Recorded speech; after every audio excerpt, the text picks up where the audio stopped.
오늘 우리에게 주시는 하나님의 말씀입니다. 그러므로 누구든지 나의 이 말을 듣고 행하는 자는 그 집을 반석 위에 지은 지혜로운 사람 같으리니 비가 내리고 창수가 나고 바람이 불어 그 집에 부딪히되 무너지지 아니하나니 이는 주초를 반석 위에 놓은 연고요. 나의 이 말을 듣고 행치 아니하는 자는 그 집을 모래 위에 지은 어리석은 사람 같으리니 비가 내리고 창수가 나고 바람이 불어 그 집에 부딪힘에 무너져 그 무너짐이 심하니라. 예수께서 이 말씀을 마치심에 무리들이 그 가르치심에 놀래니 이는 그 가르치시는 것이 권세 있는 자와 같고 저희 서기관들과 같지 아니함일러라. 아멘.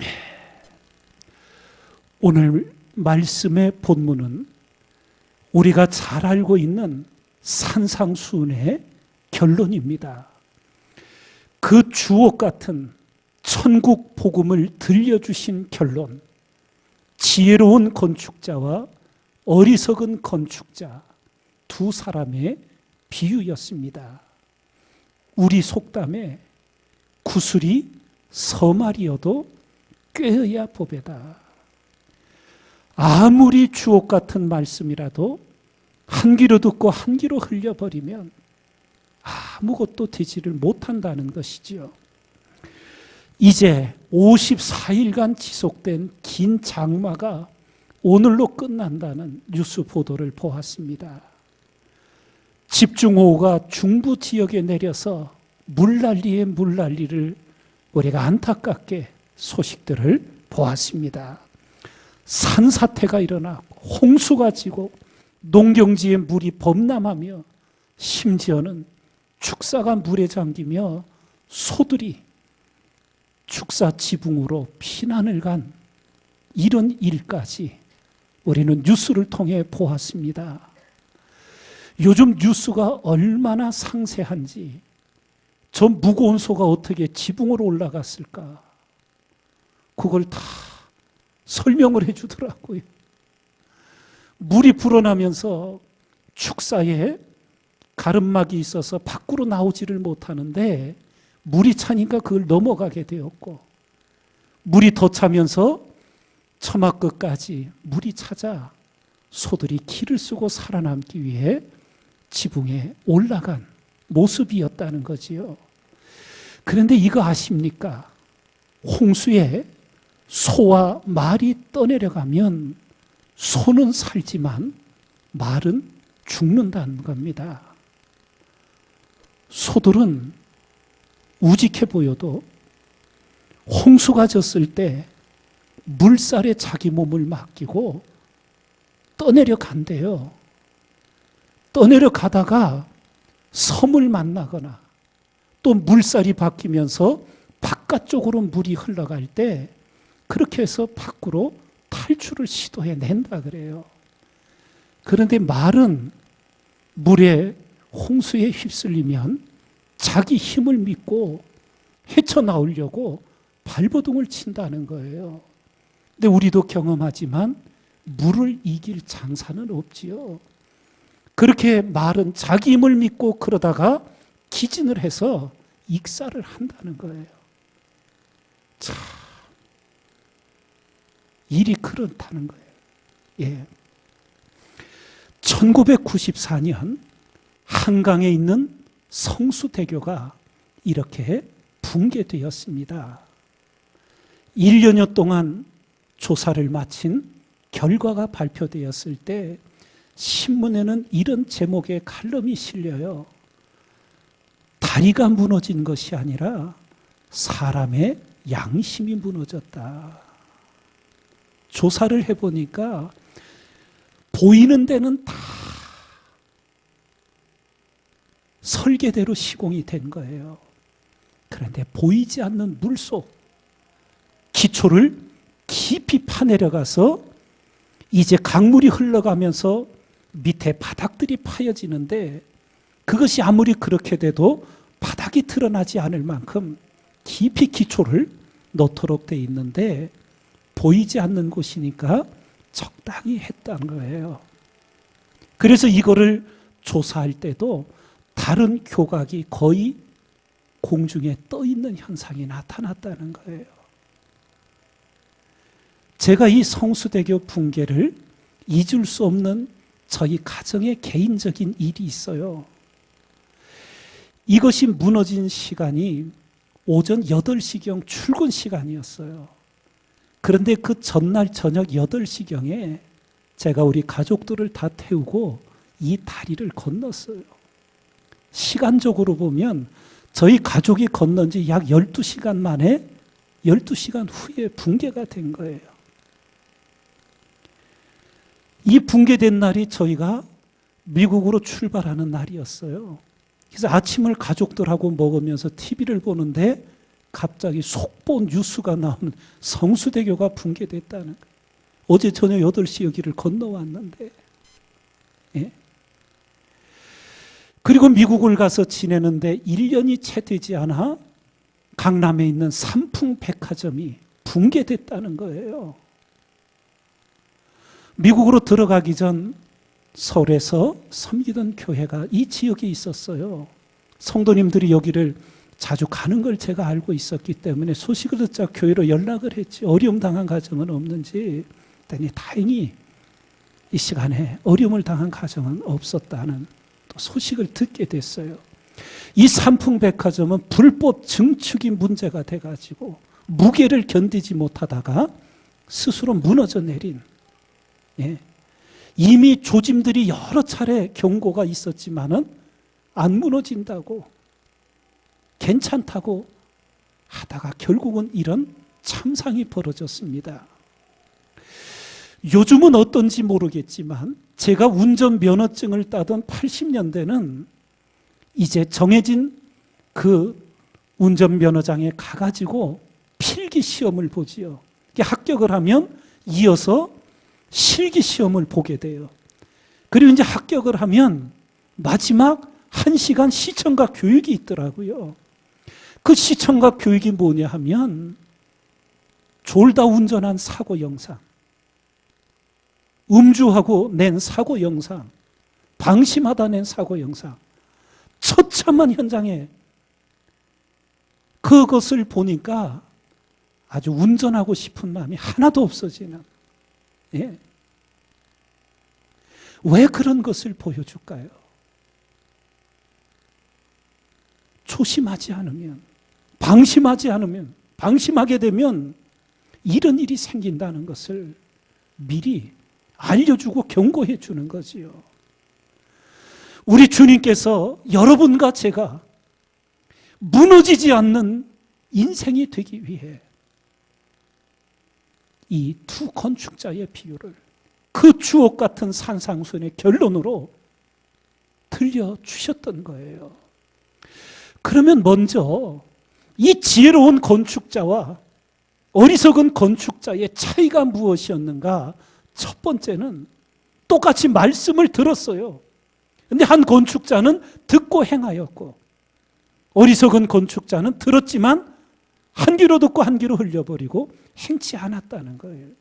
이것을 성경은 순종과 불순종의 차이라 그러지요. 우리가 구약 성경 하나님의 선민 이스라엘의 비극을 다 읽어서 알고 있어요. 이스라엘의 비극의 핵심이 바로 하나님의 말씀을 듣고 행치 않은 거예요. 불순종에 있었어요. 바빌론 제국의 이스라엘이 멸망할 때 이사야 선지자를 통해 하나님이 말씀하셨습니다. 너희의 구속자이시요 이스라엘의 거룩하신 자이신 여호와께서 가라사대 나는 네게 유익하도록 가르치고 너를 마땅히 행할 길로 인도하는 너희 하나님 여호와라. 슬프다. 내가 나의 명령을 듣지 아니하였도다. 만일 들었다면 내 평강이 강과 같았겠고 내 의가 바다 물결 같았을 것이며 내 자손이 모래 같았겠고 내 몸의 소생이 모래 알갱이 같아서 그 이름이 내 앞에서 끊어지지 아니하였겠고 없어지지 아니하였으리라. 그러나 불순종하여 그들 자손의 이름들이 끊어진 거예요. 잊혀져 버리게 된 거지요. 이사야 선지자를 보내 안 되자 하나님은 마지막 예레미야 선지자를 보내 또 말씀하십니다. 여호와께서 이같이 말씀하시되 너희는 길에 서서 보며 옛적 길 곧 선한 길이 어디인지 알아보고 그리로 행하라. 너희 심령이 평강을 얻으리라 하나 그들의 대답이, 이스라엘의 대답이 우리는 그리로 행치 않겠노라. 아주 작심을 하고 결심을 해서 하나님의 선한 길로 가지 않겠다는 거예요.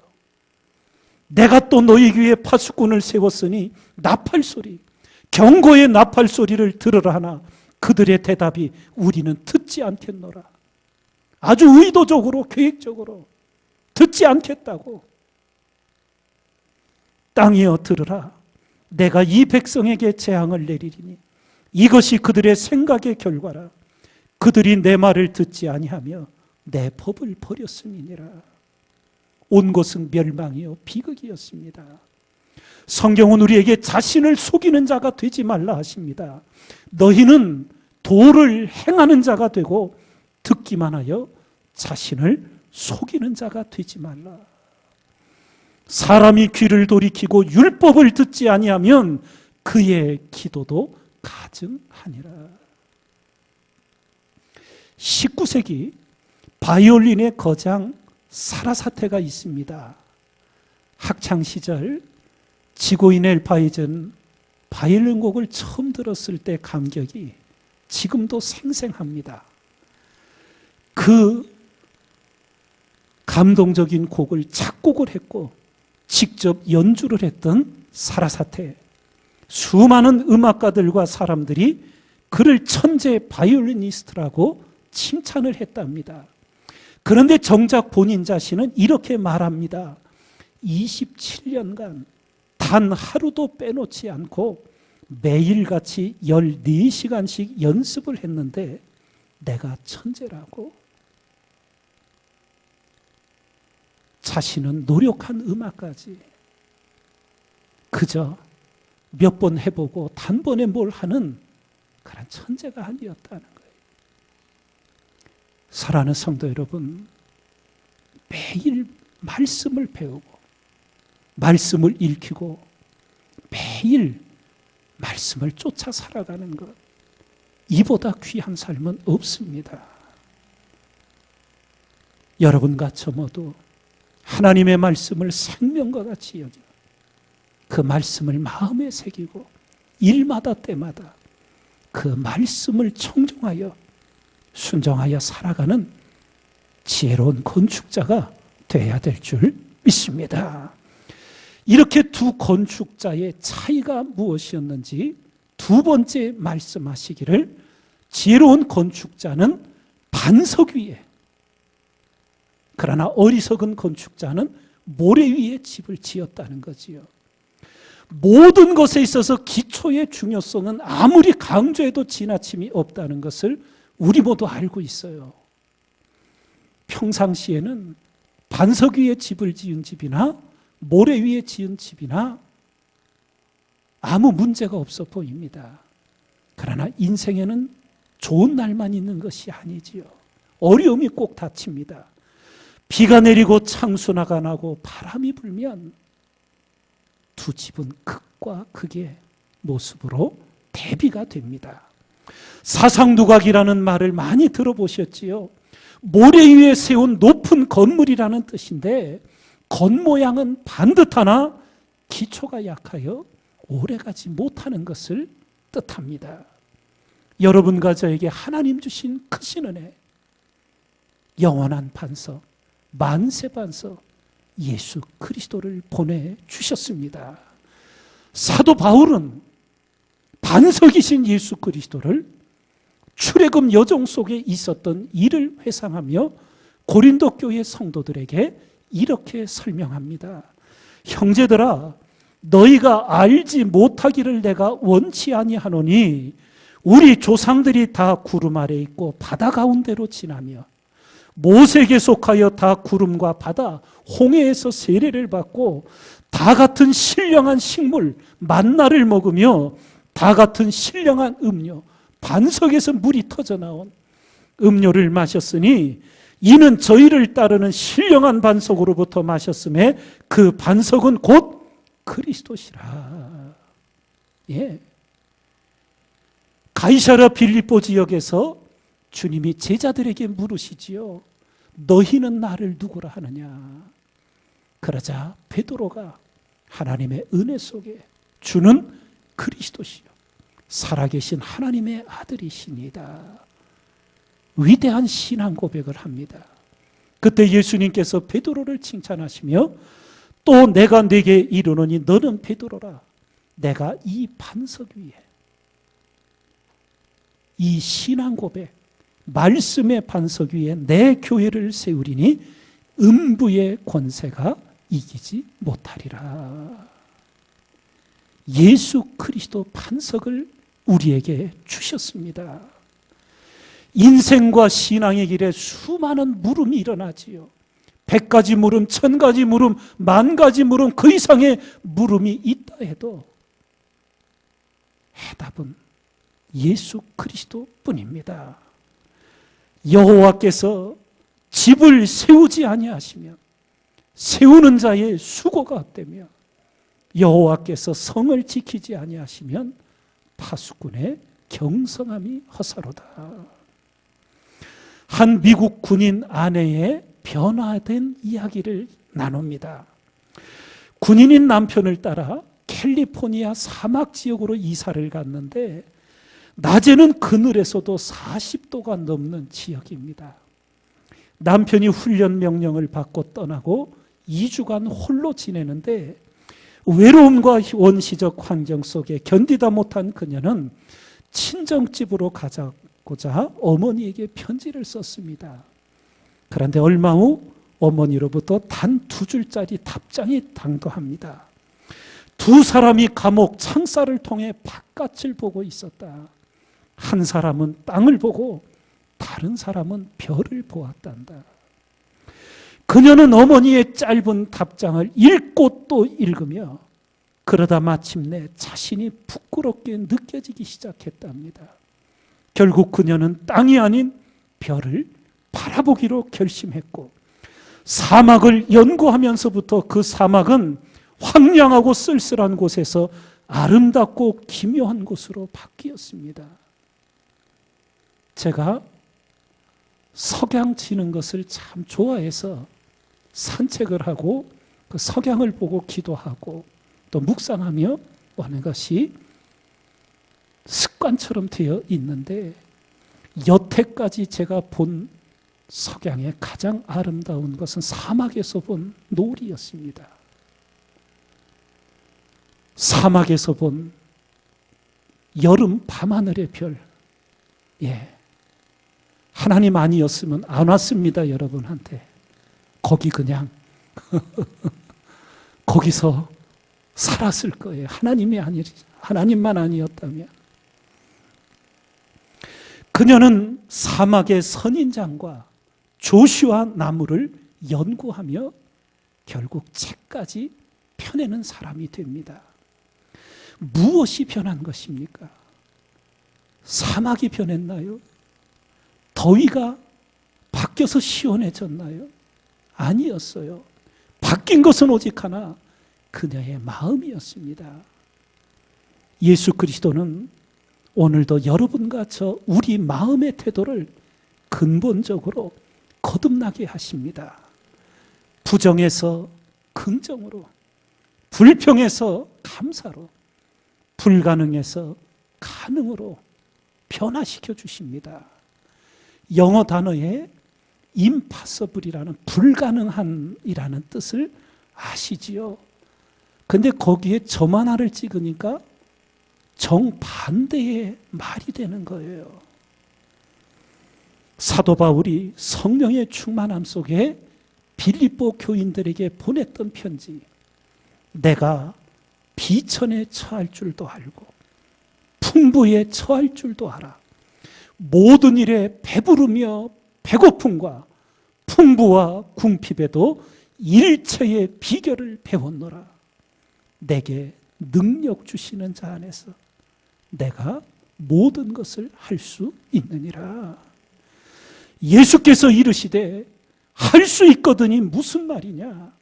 믿는 자에게는 능치 못할 일이 없느니라.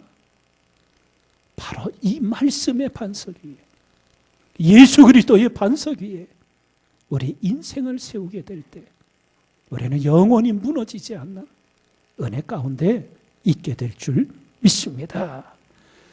이렇게 지혜로운 건축자와 어리석은 건축자의 결정적인 차이를 우리에게 알려주시며 산상수훈의 결론으로 이 두 건축자의 비유를 들어주신 이유는 무너지지 않는 인생이 되기를 바라셨던 거예요. 사고가 나서야 후회하는 인생이 아니라 무너지지 않는 인생. 여기서 기억하셔야 돼요. 신앙의 길에는 중간이 없다는 거예요. 천국 아니면 지옥이에요.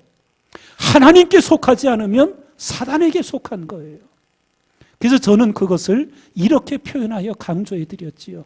적당한 신앙은 철저히 망하더라고. 성경에서 보니까 적당하게 신앙생활하려는 게 결국은 무너지는데 심하게 무너지는 거예요.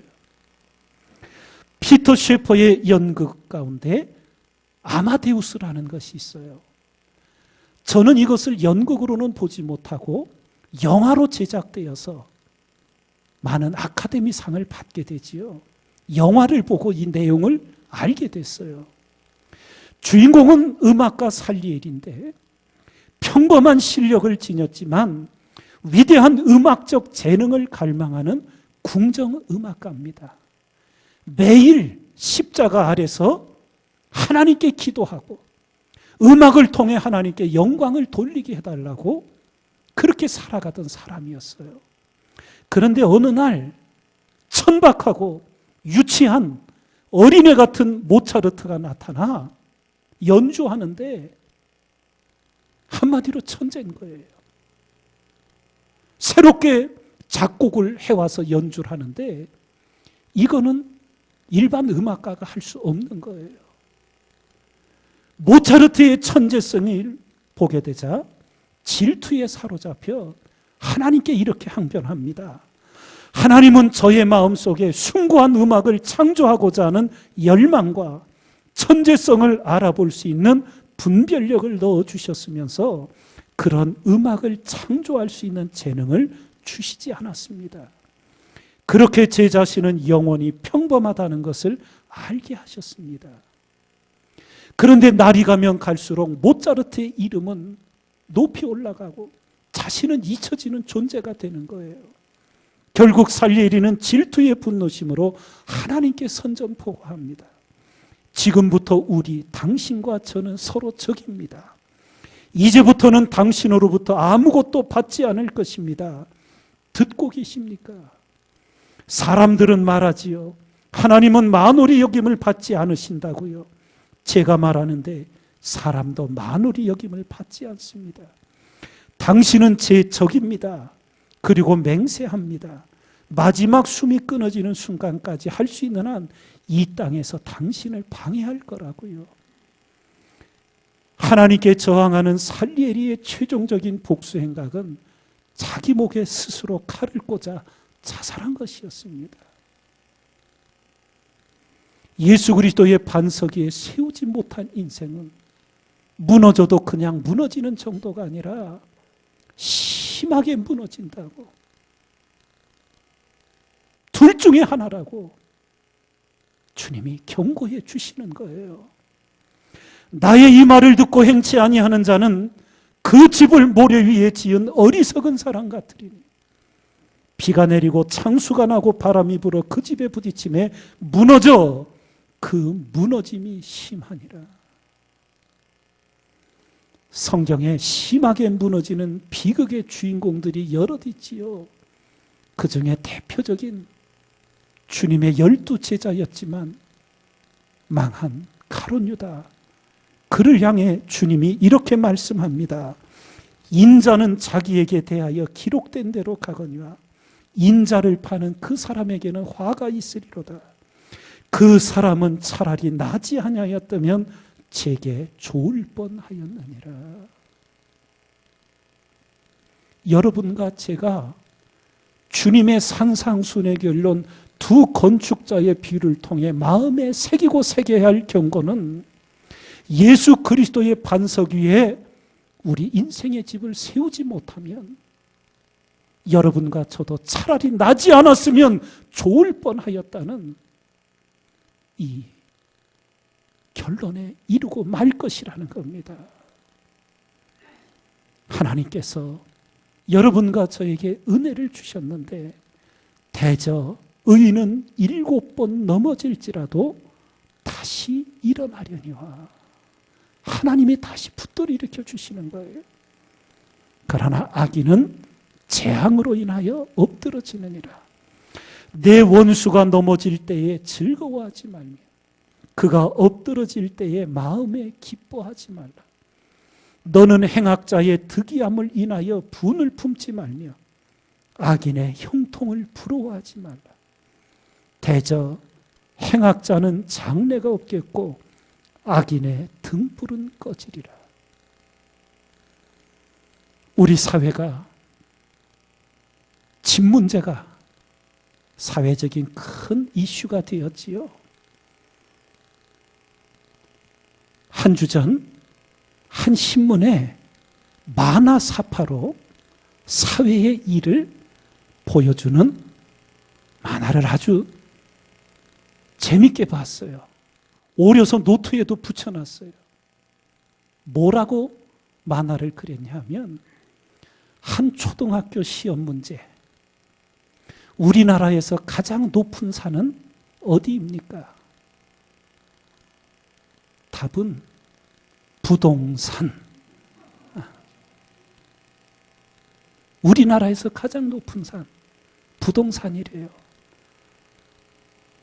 저도 요번에 알았어요. 서울 집값이 그렇게 비싼 줄을. 네.